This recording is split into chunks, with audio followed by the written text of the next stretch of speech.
Hello, and welcome back to the podcast. Today, we're diving into the history of the national political conventions in the US.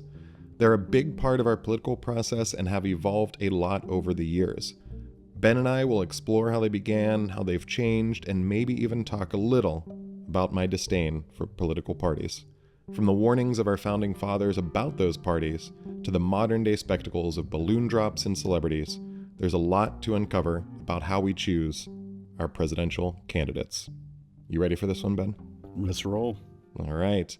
So these past couple weeks, I guess past month, we've had both the DNC and the RNC, the Republican and Democratic National Conventions, and Ben and I, of course, watched all 87 straight hours of them live, right? I mean, we definitely did that. Oh, yeah. I live for nothing more. It's like my Super Bowl. No, I'm just kidding. Yeah. Yes, to be clear, both of us watched some of the episodes, and when I say episodes, it makes it sound like a sitcom, which would probably be more interesting. It kind of is. Yeah. Quick, we love to do the trivia stuff, but has it always been a multi-day event? You know what, Ben? You're going to skip right to one of my fun facts that I don't know if I told you I was going to do at the end of the episode, but I figured you would. Yeah, I know they basically start out different times and they had different lengths. I actually don't know. I never saw one from my research that had a one-day convention, but I'm sure probably one of those third-party conventions had it. But Ben, we're ruining one of the fun facts, but I'm going to do it now. Let's do it. The longest ever convention. No, I have no idea, but I would say it has to be back in the day.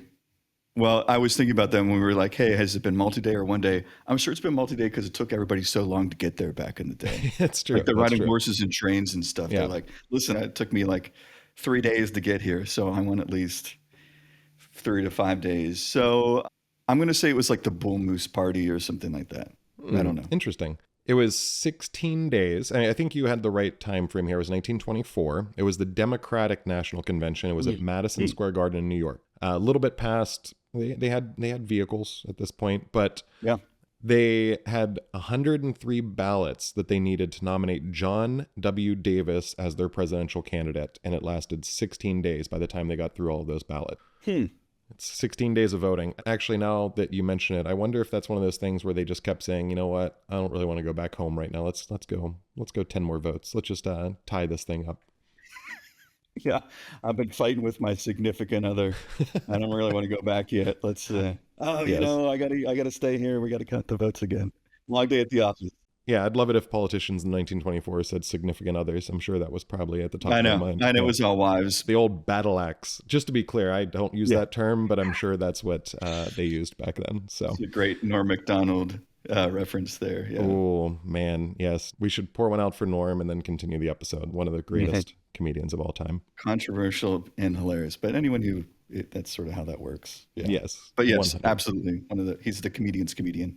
Yeah. So Ben, do you want me to go over some brief history of these conventions? Yeah, let's go for it, Ray. All right. Well, trust your historical purview, whatever it would be. I trust both my purviews and my overviews typically, so that's good. We're on the same page here. I'm going to look up purview names again. I totally threw that in there. So 1796, this was before conventions. The candidates were picked by congressional caucuses. So basically the party leaders in Congress picked the presidential candidates. And one of the things to start out as kind of a definition for listeners and for us is the difference between caucuses and primaries. So currently caucuses are typically things that happen in Iowa, New Hampshire. Instead of just going to the polls and casting a vote, you actually meet some of the candidates or their representatives live. And it's not the same as it was back in the day in Congress when there were 50 people or 100 people, whatever the limit was back then, saying, hey, this is the guy we want. This is who we're going to pick. But they still get together in Iowa where they have some kind of representative talking and people go back and forth and end up casting their votes. So that's basically what was happening back then. It was just the senator saying, let's pick somebody. The first National Party Convention was the Anti-Masonic Party in 1831. And what I love about that is they hated the Freemasons, which persists to this day. So when we look at all those crazy History Channel shows about the history of the Freemasons and how they're controlling the world, apparently even back then they thought the same thing. And that party was actually founded following the disappearance of William Morgan, a former Mason who had become a critic of the Masonic organizations, which also sounds a little bit like Scientology. So already, Ben, on this episode, Mhm. I've talked about Scientology and the Masons. Freemasons. So Freemasons, Yeah. yes. So just for listeners, we're not usually into these conspiracy theories, but we just wanted to mention those briefly. Have you heard of that the Earth is flat? Have you heard about that, Ray? Oh my goodness, Ben, I have friends. I have friends who, I know. I'm obviously speaking. Hopefully, they understand our sarcasm here. yes. It's early morning here, and I'm like waking up and just delirious. So, sorry, listeners. Just to be clear, Ben and I talked once about how we can put percentages on conspiracy theories. Mhm. And to me, a conspiracy theory, Like how much truth is in that conspiracy theory, like what the percentage means, right? yeah, I think you can go a couple different ways. I think the believability of it, I think also too, for me, I think it's my surprise factor. So if, for example, we found out that lizard people ran the world, and I don't know Mhm. if you've heard this conspiracy theory, you probably have, where it's lizard people that have come down, they're aliens, and they're actually all the world leaders. I'd be like 99.999% surprised by that.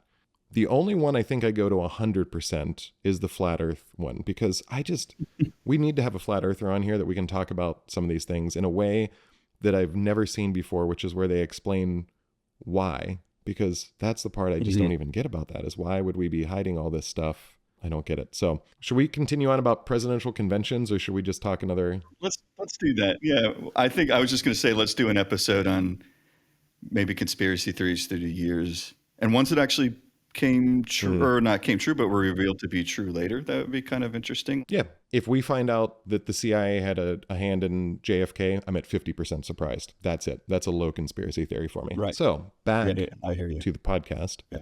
The early 20th century, that's when we really started getting the primary elections, which allowed regular voters to start voting directly for their candidates. And that's where every state still has different rules for delegates. And as we found out this year, sometimes when you vote, those delegates don't necessarily vote for who you thought you were having them vote for. That's something I think we can talk a little bit about when we get into this year's convention.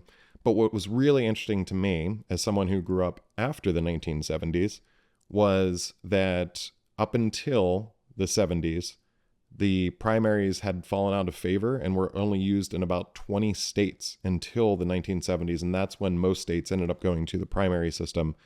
And that's just really interesting to me, because I think we often talk about democracy and a republic, and we always have differing views of what that is as a population. But at the core of it, we really had a bunch of people. When you look at history of people like Kennedy and Nixon, it was a bunch of fat cats in back rooms, probably smoking cigars, these conventions saying, hey, this Nixon guy can win. Hey, this Kennedy guy can win. And a bunch of dealings and trying to get yourself on that ballot. And that's the way it was picked up until basically the 70s. And even today, if you talk to Bernie Sanders, you're going to find out that's still pretty much the same way it's done. So I think that's my wrap up, Ben. Anything you want to add to that? No, I think it is interesting so far. Just in, we talked about let's do an episode on this just because we had done the conventions, but also the process in there. And I didn't realize that the process had changed over the years. It's one of those things that there's got to be a term for this. And if not, maybe I'm going to make a term for it. But it seems like most people, and myself included at times, right? We have this notion or this proclivity towards whatever's been happening in about the past 10 years, we sort of automatically adapt that it's always been like that. Yeah. Like the laws that we have today, the standards that we have today, whatever it is, we assume that it was the same 50 to 100 years ago, and our country looked extremely different 50 to 100 to 200 years ago. So it's a good reminder of the conventions today don't look anything like the conventions of the past, and even the mechanisms of them don't look anything the past. And it's also interesting that we really hold I don't want to say them as sacred, but it's like we hold them in the same regard that we think that the founders did with the Constitution and the office of the presidency, and that's all evolved over time. Yeah. So it's interesting to see and understand that there's been an evolution there. I would say it probably goes into recency bias. That would be the term I would use for it. Yeah. And I feel like it's this constant cycle that always goes through history in a lot of different ways. But you kind of forget the historical side and just go with what you've been living. But yeah, I agree. And I mean, the fact of the 70s, that was crazy to me that Nixon, Kennedy, a lot of the way they got elected was backroom dealing. I just figured it was because Kennedy was really good on TV and made Nixon look silly, and he was a much better looking guy and more personable.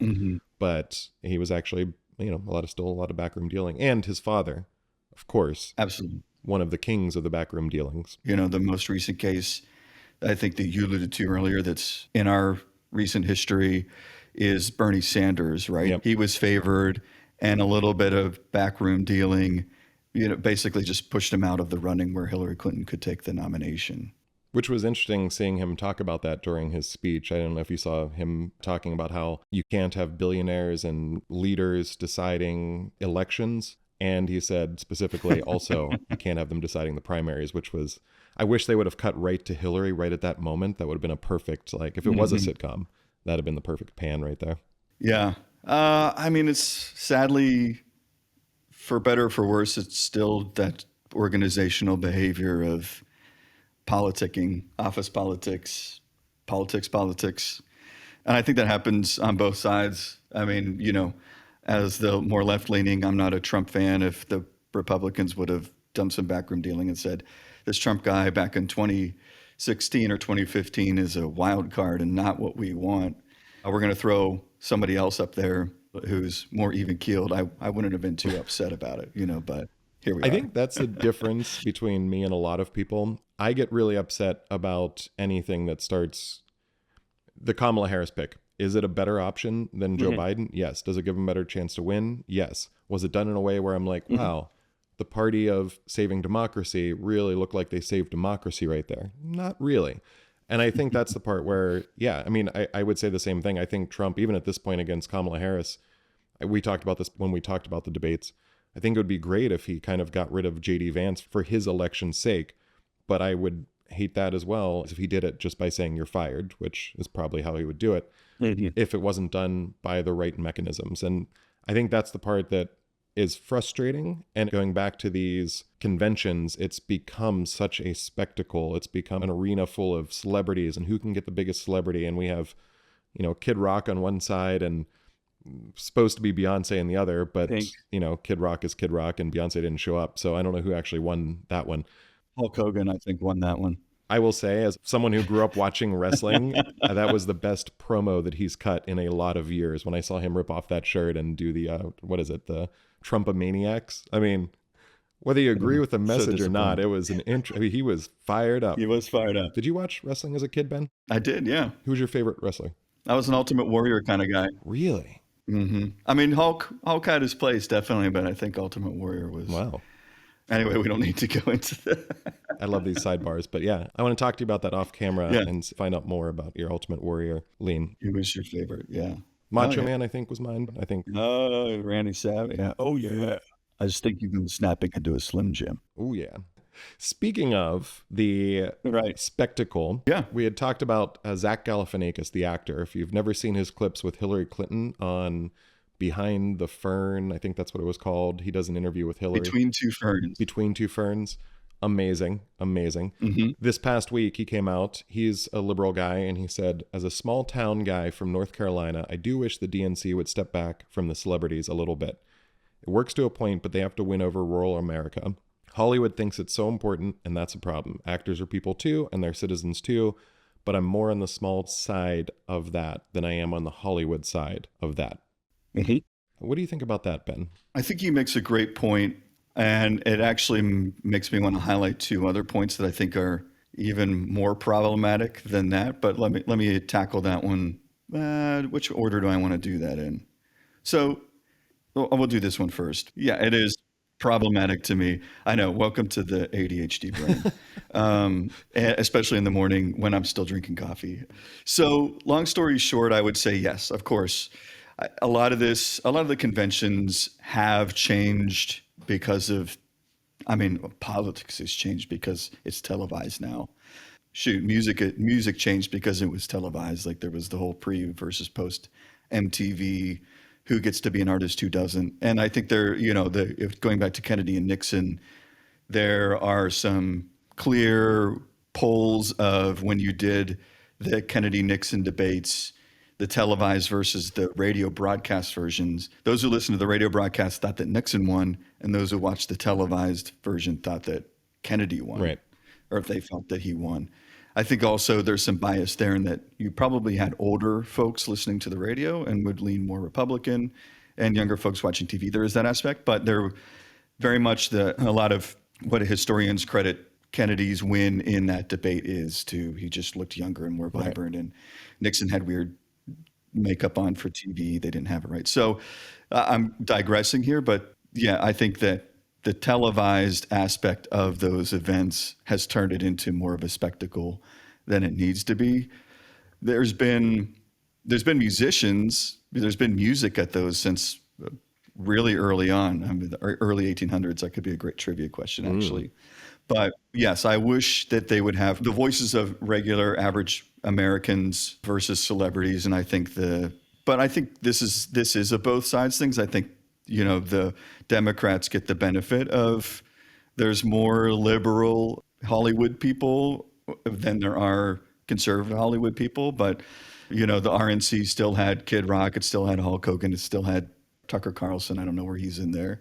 But well, Dana White. Dana White was the big one, the UFC president. He was the biggest name. Yeah. Oh, that's right. I feel like it's weird with Dana White on a. Wait, the biggest name in the RNC? I think from the celebrities. I mean, well, that's the thing. So you and I are maybe a little bit different in our viewings of sports, and Dana White was actually like a big get. And one thing that's interesting about him is that he is very vocally a friend of Trump's and leans right. Yeah, Trump shows up at the UFC matches. And also, he's someone that typically it's like you can't mess with him. I think he's one of those guys that just doesn't care enough that people don't try to cancel him or paint him as a bad human being or whatever from the left. It seems like they kind of leave him alone. I think there's some people on the right that do the same thing with certain celebrities on the left. But the point is, he's kind of come across unscathed. We think about Kid Rock, and people are like, oh, that right-wing guy, or Ted Nugent, or whatever.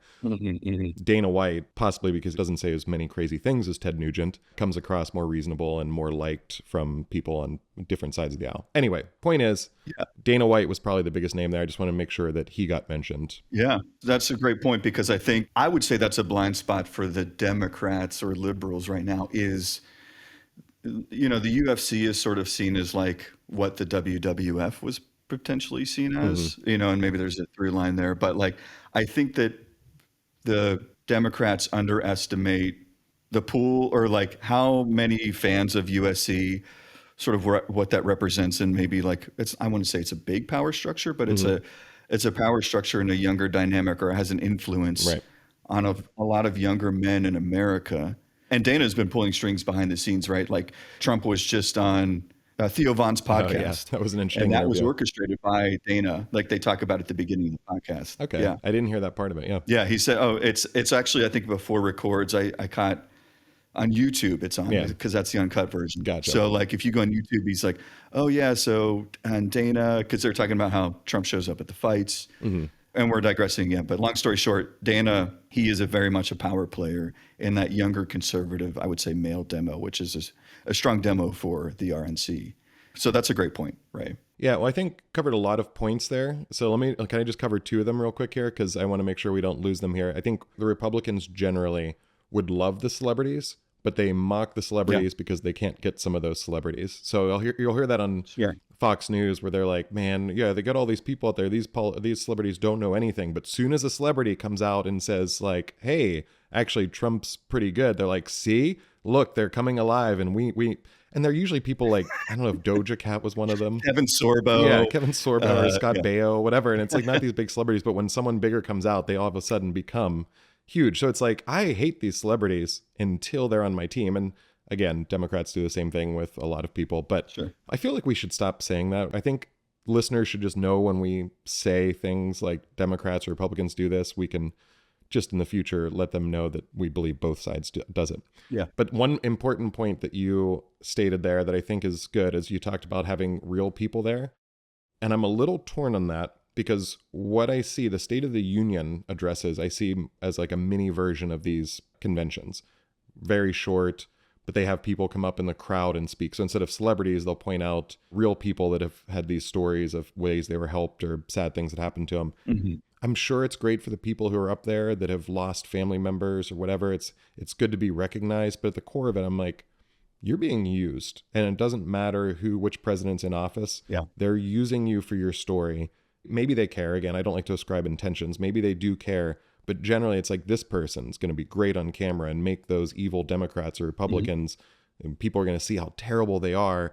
And okay, you're done now. Thanks. I'll give you an autograph Yep. picture and you're on your way. So I think it's one of those things Yep. where Yep. all the real people I saw speak, they're up there crying about loved ones that passed away or things that happened to them. And I'm torn on that as well, just because it seems like a spectacle for the sake of politics, and I feel conflicted. So that's a great point about the State of the Union. It feels both patronizing and pandering.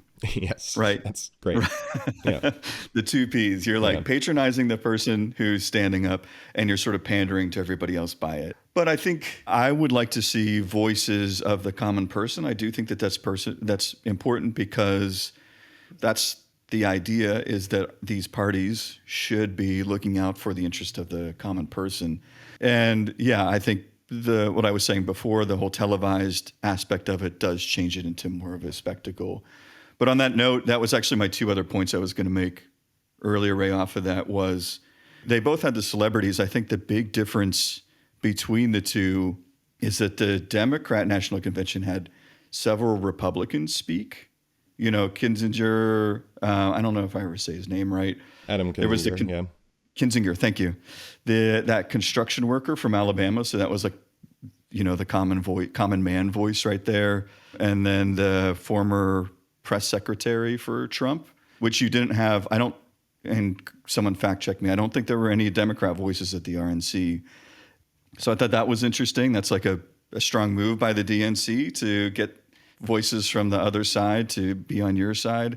And then in addition to that, I think that the bigger aspect was that we at least had the voices of maybe one common person, which would be the construction worker.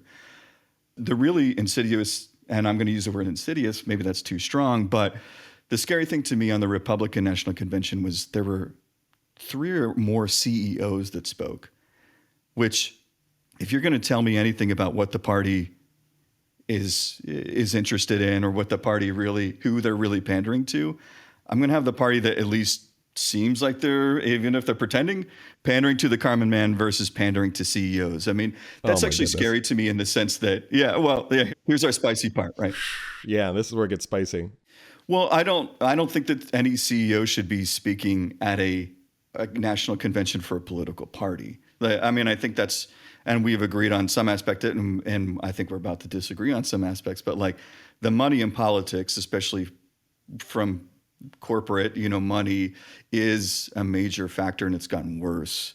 And I think it's led to worse outcomes. And, there's the whole argument of like, oh, they're both sides are the same. They're all pandering to corporate interests, right? And so I think that there is some element to that's true.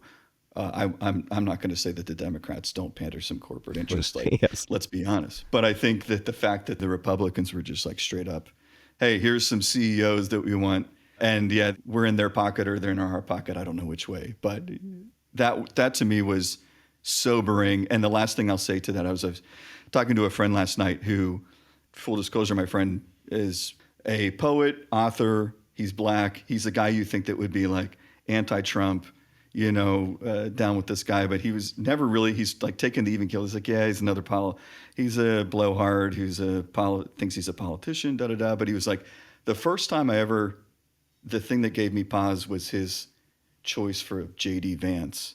Because he said, wait a minute, these are 2 business guys now. You've got a venture capitalist and you've got Trump. You got 2 business guys who are like, this guy's the mini version, versus Pence, who we actually have both said on this podcast have a certain amount of admiration for, even though I don't agree with much of his platform. He was that sort of Boy Scout. He was that defending the Constitution principled guy to me, it's that, just to bring it back, it just seems like very bald-faced, very apparent that like, yeah, we're about big business and we're about CEOs if you vote for us. All right. Counterpoint. Here we go. I have a few things here. Yeah. Number 1, I'm going to start out with one of my favorite shows, Always Sunny in Philadelphia. Great show. Since we are a family-friendly podcast, I'm going to censor this quote a little bit, but Dee Reynolds was talking about politics, and she said she didn't want to vote because is she going to vote for the Democrat who's going to blast me? And you can fill in the rest of that quote with whatever you want to, but blast me, or the Republican who's going to blast me. Either way, politics is all one big blasting. And so I hear what you're saying in certain ways. And there's a lot of times where I go, oh, I hear you, Ben. This one, those Republicans you talked about, Adam Kinzinger, pandering. What Adam Kinzinger found out was he was leaving office because he got kicked out, basically. Voters didn't vote for him. And all of a sudden he's on CNN and he hates Trump and he got hired. So that's a great way for him to pander to a crowd and become a commentator. And that always happens with anyone who comes out against Trump from the Republican Party. And just for listeners, this is not a endorsement of Republicans doing the same thing, all of that. There was a sheriff, there was a clip from the DNC, which was really interesting to me. I'd love to find out more about him. I tried to look more into some of his speeches over time and only saw two. There was a sheriff that talked about how Kamala Harris was so strong in the border and we needed her in office. And there's a clip of him a year and a half ago saying that Biden and Kamala haven't come down. They need to get down there. There's 12 sheriffs with him that really need the president to do something. But again, it's one of those things where I just picture anyone on these stages to be pandering. And to go back to your thing about the CEOs and billionaires, that's the part that really gets me frustrated with political parties. It doesn't matter. I know that they're both being run by corporations. And it was crazy to me to see someone who's maybe not a CEO of a company, but someone like Oprah, who's worth $3 billion, literally follow up Bernie Sanders, who's talking about getting rid of billionaires, except for those billionaires that we like. So to me, it's like whether behind the scenes, those people don't get elected from the Democratic Party unless those CEOs help them. And if you look at corporate donations, that's another big part of it, where you look at the Silicon Valley and it's like 95% or 90% Google votes for liberal parties. And you can go on down that line. I mean, Mark Zuckerberg, he gave $1 billion last time or something to the election. So sure. I think it's and one I of those have things. Musk on the other side, who's sort of playing the counterpart on the Republican side, right? Yeah, and that's also going back to the point about celebrities, like with Republicans saying if they had these celebrities on their side, they would 100% be like, yeah, celebrities are great to use as marketing. And Democrats, they love the CEOs like Zuckerberg who give money. And then as soon as Musk comes out and says, I actually want to give some money to these Republicans, then that's one of the bad CEOs. But the good CEOs like Zuckerberg are on our side. So it all comes down to money. That's my point. That's my rant. And all those people that are on stage, whether it's Adam Kinzinger, anytime you see, and this is one of the problems I have with CNN, either they find people who are former Republicans who don't like Trump or the Republican Party and feature them, or they bring someone on like Rick Santorum was there for 4 years on the air. And I'm like, of all Republicans you should be using as your token Republican, that's not someone who's like, wow, Republicans love him. He's got some amazing views. And so it's they don't really give the best of the best. And I'd say the same with Fox News generally, although you and I may have talked about this off air and I may have said this on air, but Fox has a show called The Five, and it has basically 4 conservatives and 1 liberal person. And there's a Jessica Tarloff and Harold Ford that are on there. And they're both people who are intelligent people, especially Harold Ford. I love listening to that guy. He's very well-spoken, very intelligent, very reasonable, but also he's a Democrat. He ran and became a congressperson. All that to say, there's very few people in politics, whether they're on the stage, I think they're either pandering to the crowd or being, what was the other word you used? Pandering or what? Patronizing. Or they're being patronized and pandered. And so I don't really trust anyone on those stages. And there's, to me, the amount of money that's coming into both parties is terrible. So that was just a rant, Ben. That wasn't really, that was just, you got me fired up when. I know. Last thing. Wait, I can bring us back. You can. And I'm just going to, this is a 10 more seconds. I think that's the big thing with Trump that Democrats underestimated last time. And I think has been an interesting shift. I think generally Republicans have always been seen as the party of the corporations. Like when I was growing up, that's what they were. They were the business people. And now I think that really is shifting to more of the common man. And I think that's become a big shift. And I think that's something that's going to be interesting to see over the next 5 or 10 years. If that continues, what's going to happen to these voting demographics? Because I do think Republicans are more of the working class people at this point. Again, I don't think they actually are. I think neither party is. But I think that's the way they're starting to promote themselves. Yeah, I think that was, and I'll make this last point and I'll reel it back in. But I think that was talking last episode or a previous episode about the digital marketing aspect, et cetera, and the data that they used that no one else had. It was really the fact that Trump was the first political candidate in a long time to talk to the Midwest, Middle America, Rust Belt. He basically did the market research, said, hey, here's a large segment of the population that no one's addressing. I'm going to go do that. Not that I don't think he ever cared previously to that, but he's a smart businessman, marketer. And so Right. he said, let me do that. And so, but I agree that the Republicans have made that inroad to that part. And that's also why I think that Tim Walz was the pick, part of the pick for Harris. Number one, he's warm and fuzzy, which Harris is not, right? But number two, he does come from that area. He's basically a middle class guy. And so that was that appeal to middle America, which I think both parties had forgot until Trump, I would say. Yeah.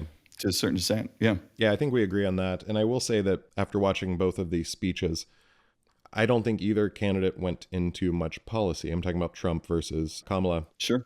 But I will say that Kamala's speech, there's two things that made it great. When I say great, I'm not going to say it was actually great because I don't think it was. I don't think either speech was great. I think Trump's I actually fell asleep for part of it. So he got a little rambly. That guy went on way too long. And then Kamala was pretty short, which was actually nice. But I think also because she didn't really have a lot of policy that she was talking about. But it was there was a lot of hope and a lot of positivity in it. And we talked about this in the last episode about marketing. That's what I want to see more of in politics. Again, doesn't mean that I can't really agree or disagree with their policies other than the stuff about price gouging that we should talk about. Yeah. Oh, absolutely. But the speech itself was much better. And obviously the press after it was pretty amazing how glowing it was. Bill Maher this week was talking to Caitlin Collins on his show. If you're not familiar with Caitlin Collins, she's a CNN reporter. She's actually pretty good, I think. And she was on Stephen Colbert this week. Did you see this clip, Ben? This week she was on Stephen Colbert and he started talking to her and said, so, CNN, you guys cut it right down the middle, obviously. And the crowd started laughing. Oh, right. And not all the crowd, but there was definitely a sizable. Yeah. It was a sizable part to the point where Stephen Colbert was like, oh, wait, no, that wasn't a joke. And literally threw his hands up in the air. I've never seen a late night host do that. And she asked, is this supposed to be for laughs? And he's like, no, I think you are. She was on Bill Maher and he was talking about the fact Bill Maher is a left-leaning guy. I think at this point he's probably more moderate just because the parties have shifted. Yeah. But he said to her, basically, I liked Kamala's speech. I thought it was good, but I didn't think it was as great as you guys did because you spent 23 minutes before you went to, I think he called him the lone Republican, to give some feedback. And I think that's part of the problem here is that when you watch CNN's coverage or the mainstream media's coverage of the RNC, all you see is Kid Rock and kind of mocking him as opposed to some of the speeches talking about policy. And on the flip side, when you watch the clips from on Fox News about the DNC speech, it's those clips about Oprah following up Bernie Sanders and Bill Clinton mispronouncing Kamala Harris's name, which I actually thought was not funny, but it was pretty interesting because a lot of Republicans get called out for that, for mispronouncing her name. And then Bill Clinton gets up there and massacres the name. And, it's not a big to do. I will recommend to listeners, we're not going to play it here, but there was a overview from Jon Stewart and he went through and actually showed some of the clips. Did you see this one, Ben? Yeah, I think I know which one you're talking about. And he kind of put some of these things together. That's where the Bernie Sanders following up with Oprah and going back and forth, some of the conundrums that the DNC faces when they talk about some of their policies. All that being said, it is a spectacle. It does get a crazy amount of ratings for, modern times. I'm always shocked at how many people actually watch this. There's times where I think, okay, we don't actually follow enough of politics as a country. We don't really know enough about the issues, but I'm always pleasantly surprised people are at least watching this. And I wish people would dig a little more into policies behind it and force these conventions to talk more policy. But it has become something that is like the Super Bowl for Republicans and the Super Bowl for Democrats at this point. Yeah, great way to put it. With that said, let's go back before the TV cameras, right? Let's go. I think, do we want to touch on really the change? I think you touched on it earlier, the change from like it was the caucuses of the parties and then the first Democrat convention and first Republican convention, which one was on the heels of the other, right? It was like the 1850s. Yeah, so it was, I think 1832 was the first Democratic Party election, 1 year after the anti-Masons. And the Republican Party was 1854. Interesting fact, they were in opposition to slavery into Kansas, Nebraska. That's how the Republican Party got started. Held their first convention in 1856. And there's some debate about whether it was in Pittsburgh or Philadelphia. So when you look this up, I think because it's just so old, It ended up happening in Philadelphia, but it looks like there was some precursor that was done in Pittsburgh, which is where Ben and I are from. The University of California, Santa Barbara said it was Pittsburgh. There's some other sites that say it was Philadelphia, but it might be a little bit of a mix of both. But either way, it was in Pennsylvania, 1854. And I think that the big thing with that is it started making that change from those caucuses into people being able to vote directly for these positions. And it still took a long time for that really to take over. And again, you can debate whether that happens today, but that was a big start to it. So anything you wanted to add to that, Ben?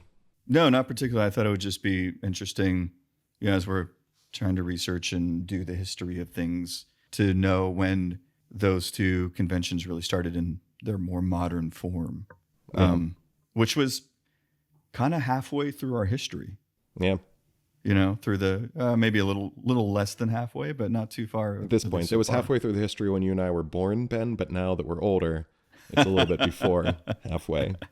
Yeah. Work that math out, listeners. We were born like 25 years ago, right? Yeah, of course. Yeah, 25 years ago. We're so young. Old men. One thing I would love to talk about, Ben, and I know this is the part that you're going to have to reel me in on because, again, I feel like this is, I try not to have rants on these episodes, but I feel like I've already had two at least. But the founding fathers' view on these political parties, because I think an important part of these conventions is the fact that they're the conventions for specific political parties. And one of the things that's really interesting to me is that the founding fathers in different ways believed either that parties shouldn't exist, wouldn't exist, or couldn't exist in the form they do today with two parties. Because James Madison thought that because we were such a large country and growing, it would just be fractured and there'd be so many parties, it would look more like what you see in France or some of these countries where Italy. Yeah, the leading party has 32% of the vote. And it's like, wait, what? That doesn't really make sense. And I think one of the things to me, this is one of my biggest issues with our national parks. I love our national parks. I think it's actually, and this is going to be debatable on some of my more conservative fiscal friends, I think it's a great use of taxpayer money. As Ron Swanson said, it's the one branch of government that's worth a damn.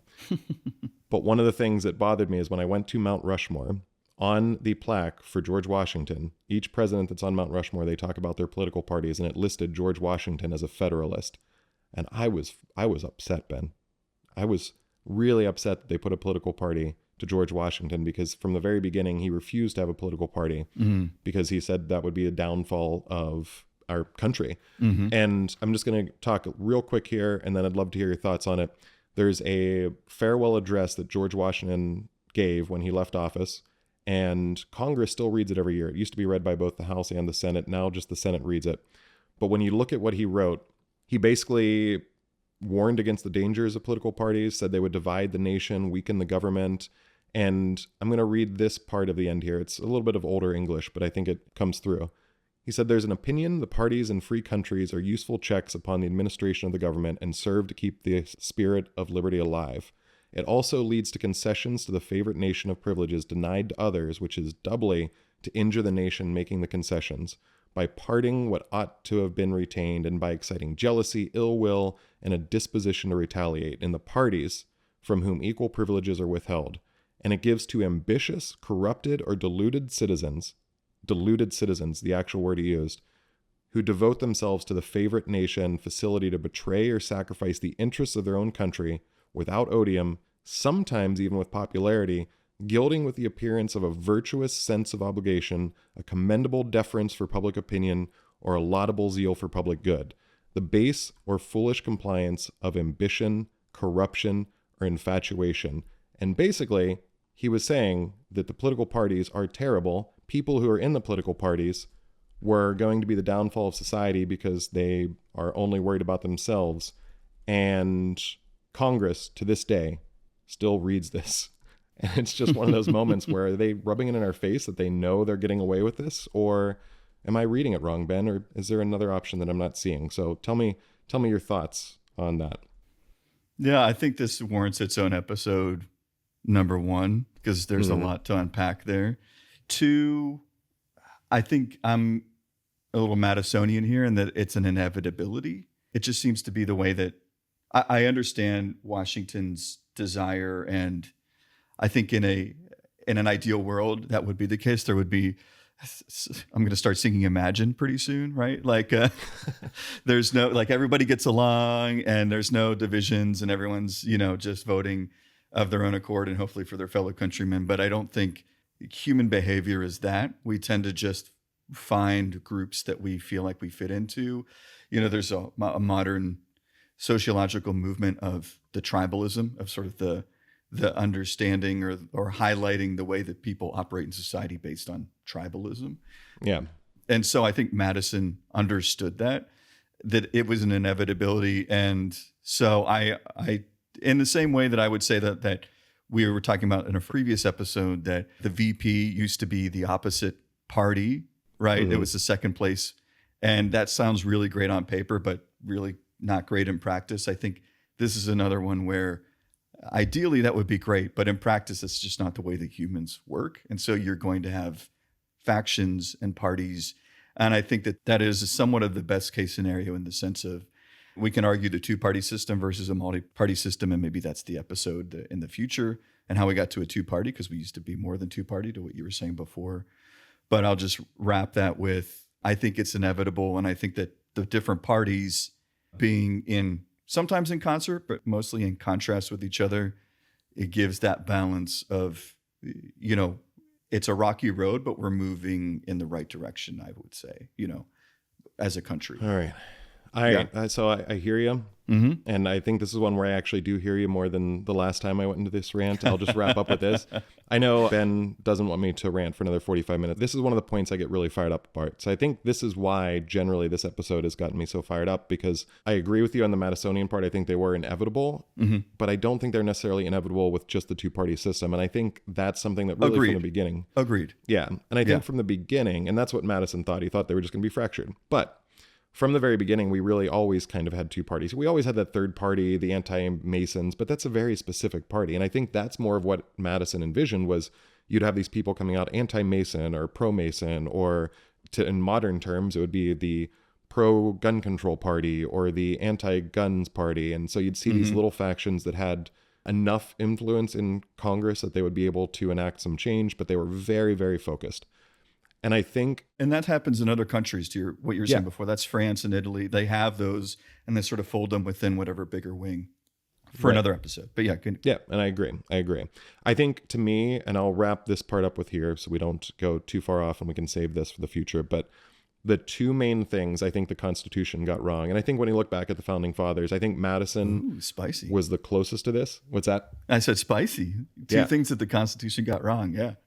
My two main things. And number one, obviously slavery, and I'm not just saying that for lip service. I think that's something where there is a conversation to be had about, I wish I could see, we talked about the backroom dealings that happened with the political conventions we'll never be able to see.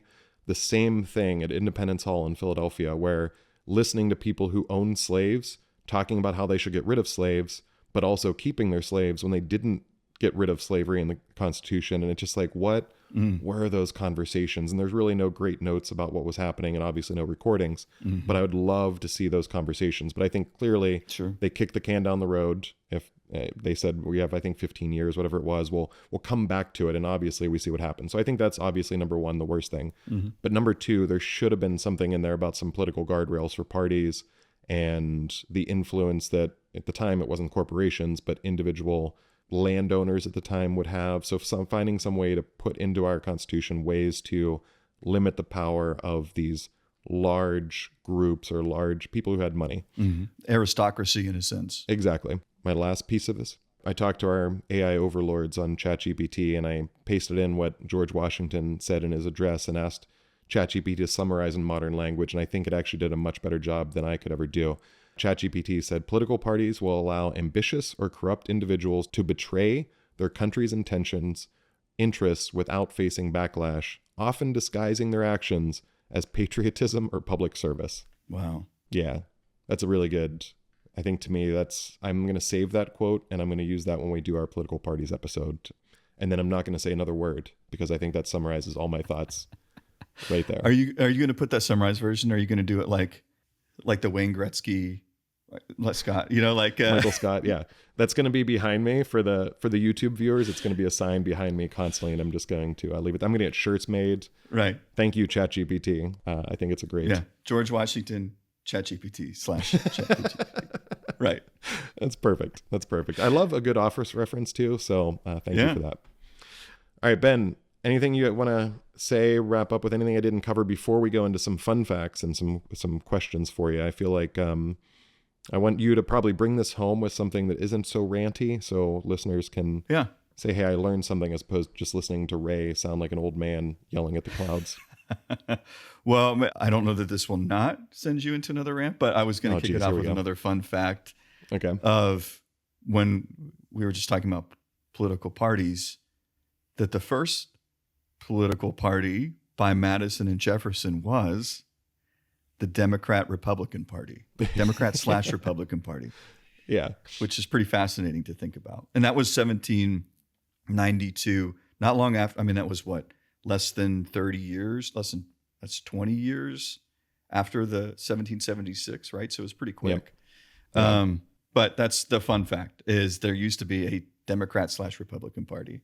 Yeah. And for clarification, the first George Washington didn't get into office until 1789, because the 1776 was all the wartime and all that fun stuff. But that's right. Yeah, so that was really right into it. I think Adams was actually, he was a Federalist, and there were other parties that were formed before, but he was actually a Federalist, or at least that's, he started getting some support from them. But yeah, George Washington, man, we need to get a change.org to make sure that they get rid of Federalists from George Washington's plaque. And Ben, you did get me on a rant again, so I'm gonna stop. I'm gonna stop and save all of this for that episode about the political parties.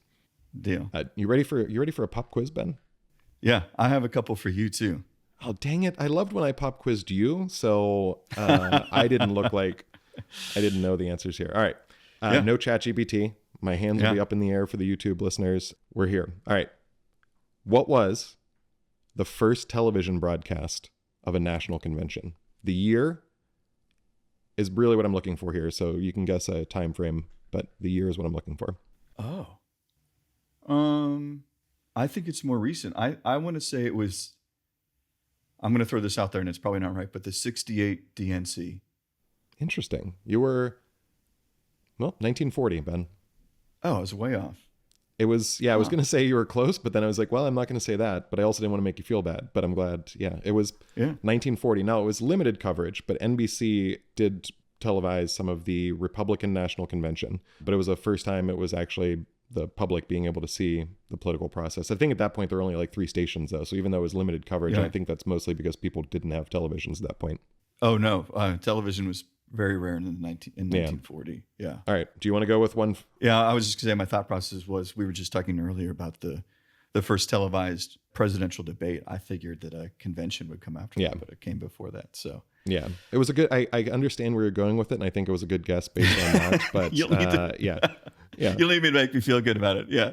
I don't want any hurt feelings here. So, all right. Do you want to ask me a question? Or we want to go back and forth? Yeah. What was, actually, I only have one more, because I already gave away both the George Washington's political party and the longest convention. So I have one more, Ben. So you can ask me, pepper me with as many, but I have one more for you. So I might not have this correct, but I'm pretty sure I do. What was the first, as a musician, right? What was the first known song used in a political convention and written for that before it wasn't the performers doing their songs? They were actually written for the candidates. So Tippecanoe and Tyler too. Not bad.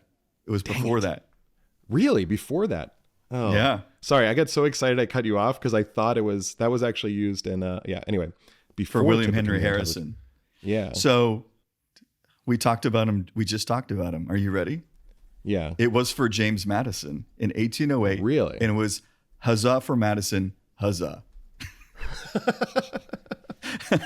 Which I want to hear.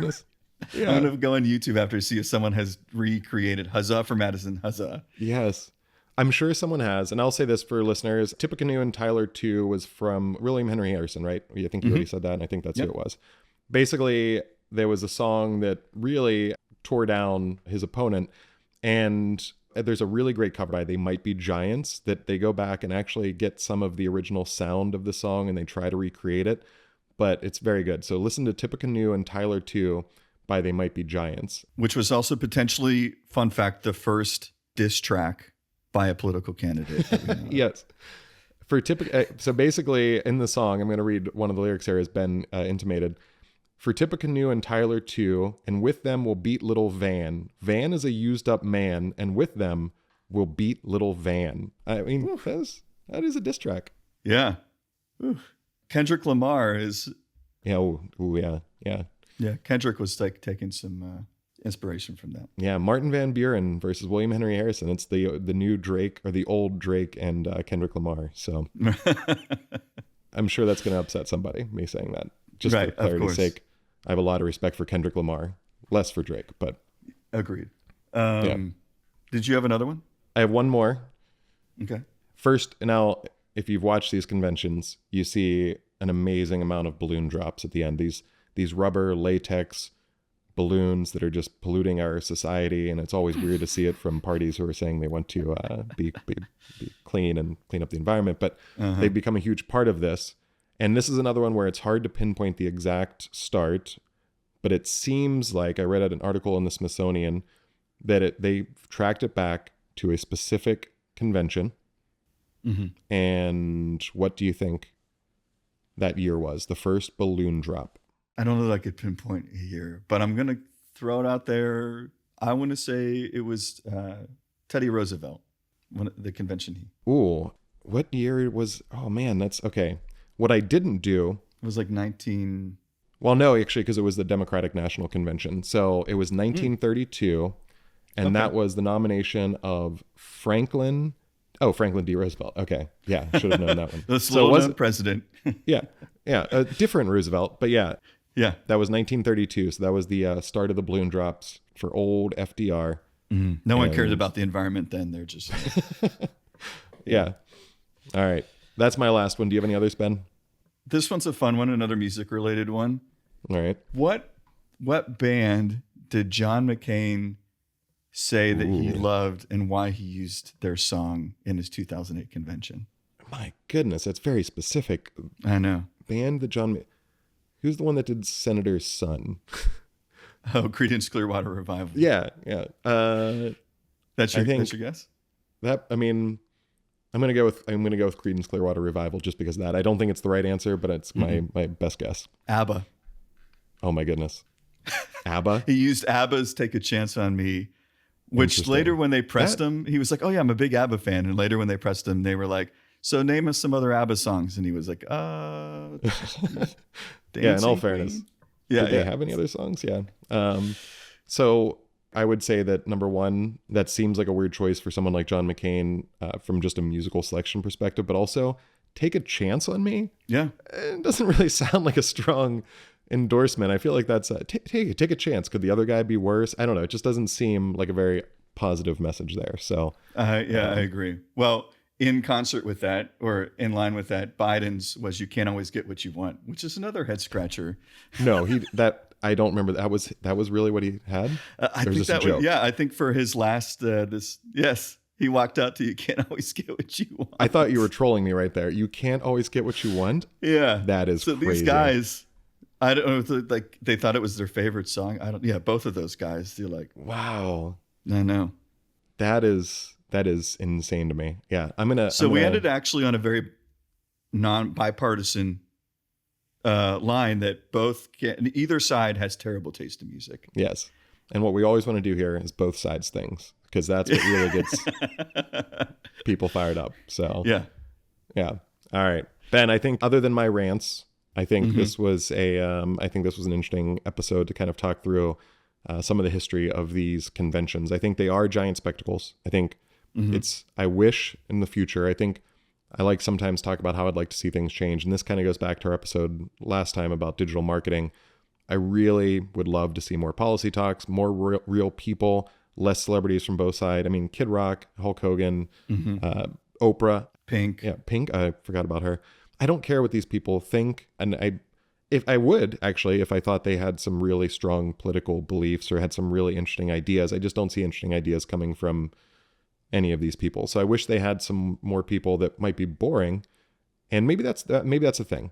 Maybe they have one night where they say, this is the policy night, this is the boring night. That would be great for me, because I'd be the kind of person that would tune into that and tune out of those celebrities, and that'd be a great day. You and 50 other people in America. No, okay. That would be fine, Ben. At least they can cross it off and say they tried. At this point, they're not even trying.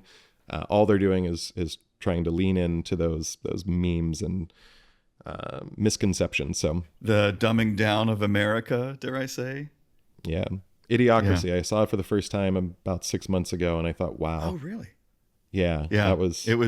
It's definitely, I saw it back in the or not long after it came out, but anyone who's seen it, you go back and think about, especially the first sort of intro 20 minutes of it, and you're just like, this isn't looking so good for us.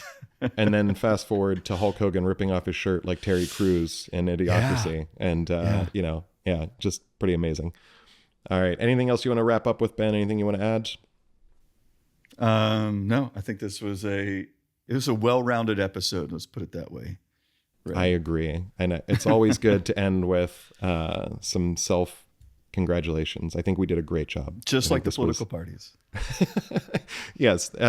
Again, for listeners, we're not this arrogant. We're just trying to pander to ourselves. So great job, Ben. You are amazing. And I am also amazing as well. And that's right. Now if you're not watching the YouTube, you don't see the balloons dropping behind us, but we just wanted to celebrate how awesome this podcast was. Please don't cut this one part out and use it against us. We really aren't that arrogant.